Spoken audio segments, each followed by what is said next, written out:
thought that the body of my darling had been in full possession, however legitimate, of another, wrung my heart so that I shuddered from head to toe.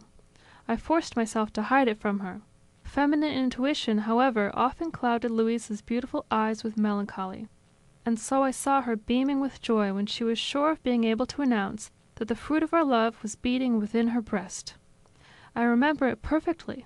We were drinking coffee. I was standing. She was sitting with a posture of sweet weariness. It was the first time a nod to the past escaped her lips. "I'm so happy," she exclaimed, "that this has only now happened." I heard a loud knock at the door, as if someone were beating at it with his fist. We were startled. I ran to see, suspecting the heedlessness of a maid or servant. There was no one in the room next door. A crash, perhaps produced by the loss of heat in the wood, due to the season, would have sounded like the knock of a fist.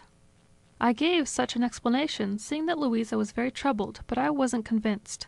A strong sense of embarrassment, I don't know how else to define it, had gotten a hold of me, and I couldn't succeed in hiding it. We waited for a few minutes. Nothing. From then on, however, I noticed that Louisa avoided being alone.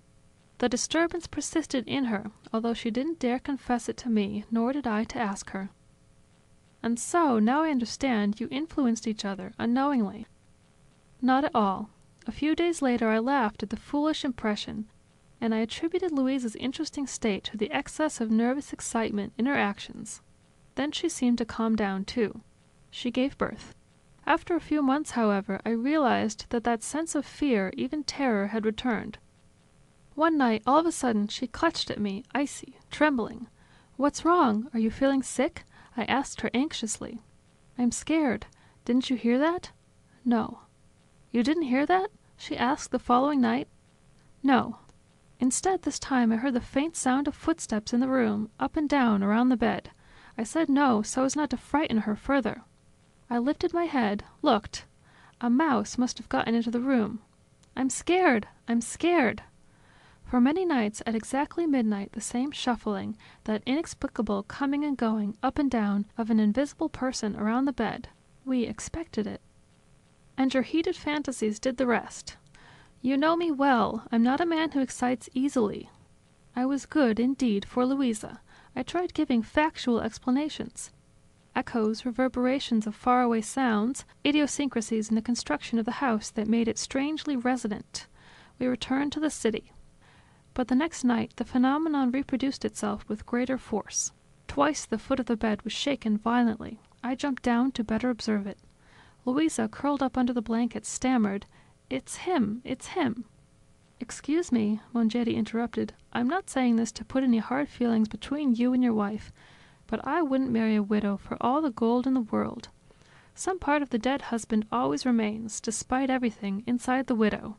Not, as your wife believes, the ghost of the dead man. It's that him, that is, that sensation, that impression of him, that remains indelibly inside her body. We're talking basic physiology." "It could be. But," responded Lelio Giorgi, "what does your physiology have to do with me? You've been influenced. Now it's clear, clear as day."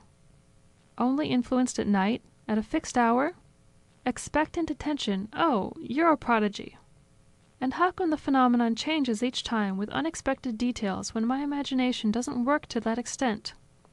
"So it seems to you. We're not always aware of what goes on inside us. The unconscious. Hey, you're a prodigy again." "Let me continue. Save your explanations until I've finished. Note that in the morning, during the day, we thought over the facts with relative tranquility. Louisa reminded me of what she had heard, to compare it with what I had heard, precisely to convince ourselves, as you say, that our overexcited imaginations had invented it, that awful joke. It turned out that we had heard the same identical sound of footsteps in the same direction, now slow, now fast, the same shaking at the foot of the bed, the same tug at the blankets, and under the same circumstances. That is, when I tried, with a caress or a kiss, to soothe her fear, to keep her from crying out, 'It's him, it's him.' It was almost as if that kiss, that caress, were provoking anger in the invisible person. Then, one night, Louisa, clutching her neck, bringing her lips to my ear, whispered, in a tone of voice that startled me, 'He spoke.'" "What did he say?" "I couldn't hear well. Did you hear it? He said, 'You're mine.'" And even as I held her tightly to my chest, I could feel that Louisa's arms were being pulled back violently by two powerful hands, and they might have had to yield despite Louisa's resistance. What resistance could she put up if it was she herself shaking that way without being aware of it? All right, but I felt an obstruction too. Someone interfering between me and her. Someone who wanted to obstruct at all costs contact between me and her. I saw my wife thrown backwards. She was shoved.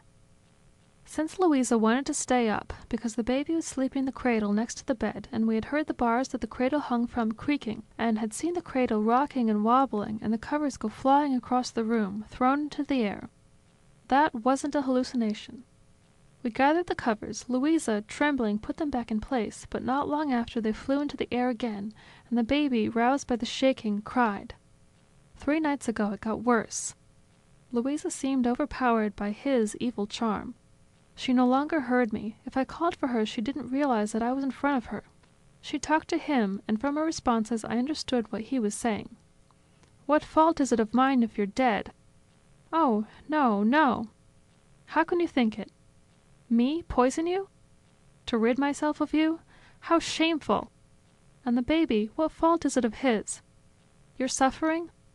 I'll pray for you. I'll have masses said." "You don't want masses? You want me? But how? You're dead." In vain I shook her. I called to her to rouse her from her fixation, her hallucination. All of a sudden Louisa recomposed herself. "Did you hear that?" she said to me. "They're accusing me of poisoning him. You don't believe it. You wouldn't think me capable. Oh, God! And what will we do about the baby? He'll kill him. Did you hear him?" I hadn't heard anything, but I understood perfectly well that Louisa wasn't crazy. She wasn't delirious. She cried, taking the baby out of the cradle and holding it very tightly to protect it from his evil. "What will we do? What will we do?" But the baby was fine. This should have calmed you down. What do you want? Even the most solid-headed person can't witness something of that nature without being shaken. I'm not superstitious, but neither am I a free thinker. I'm the type that either believes or doesn't believe, the type that isn't interested in religious matters, that I don't have the time or the desire. But in my situation, and under the influence of my wife's words, "I'll have masses said for you," naturally I thought of having a priest intervene. "You had an exorcism?" "No, but I had him bless the house, with lots of holy water scattered around, to make an impression on poor Louisa's imagination, too, as if it were a case of exaggerated imagination, of upset nerves. Louisa is a believer. You laugh, but I'd like to have seen you in my shoes." "And the holy water?" "Useless, as if it hadn't been used." It wasn't a bad idea. At times science, too, resorts to similar methods in cases of nervous illnesses. We had a case of someone who believed his nose had grown enormously long. The doctor pretended to operate on him, with all the instruments, tying up of veins, bandages, and the patient healed. The holy water instead made it worse. The next night... Oh, I feel a shudder just thinking about it. Now all of his hatred was directed towards the baby. How to protect him? Soon Louisa saw, or thought she saw. She saw, my friend, she saw. I saw too, almost. Since my wife couldn't get any closer to the cradle, a strange force blocked her. I trembled at the sight of her with her arms desolately reaching towards the cradle, while he, Louisa told me, stooped over the sleeping baby, was doing something terrible, mouth to mouth, as if he were sucking out its life, its blood. 3 nights in a row the same nefarious operation was repeated, and the baby, our dear little boy, he was no longer recognizable. Pale white, when he had been such a rosy child. As if he had really sucked out its blood, so incredibly wasted in just 3 nights. Is this my imagination? Is it my imagination? You come and look. Then it must be... Wanjedi was pensive for a few minutes, his head down, knitting his eyebrows. A somewhat sarcastic, somewhat compassionate smile had appeared on his lips while Lelio Giorgi spoke, but it had suddenly disappeared. Then he raised his eyes, looked at his friend, who was watching him and anxiously waiting, and repeated, "Then it must be... Listen closely. I'm not going to explain anything to you, because I'm convinced that I can't explain anything. It's hard to be any more frank than this. But I can give you advice, empirical advice, that might make you laugh, especially coming from me. Use it how you wish. I'll follow it today, right away. It will take a few days, for several steps are required.